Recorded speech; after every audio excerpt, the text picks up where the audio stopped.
Kung Hei Fat Choi, yan po ang bati ngayon dahil Chinese New Year at this period. So sa mga kapatid nating Filipino-Chinese and the Chinese around the world, sila ang pinakamarami ngayon.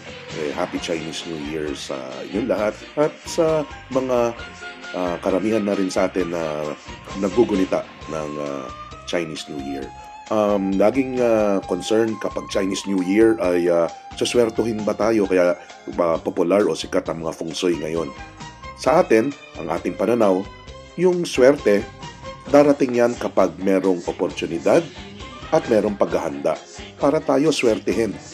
Hanapin natin ang mga oportunidad, pag-aralan ng mga oportunidad at paghandaan ng mga ito. Lagi na natin nababanggit, gumaganda takbo ng ekonomiya ng ating bansa. So take advantage of these opportunities. May it be the New Year, Chinese New Year man yan, o yung kadalasang nasa-celebrate ng New Year sa atin sa Pilipinas, ay let's take advantage of these opportunities at pag-aralang mabuti para sa ating benepisyo. So again, para sa lahat, be prepared, maghandaan, at hanapin ang mga oportunidad.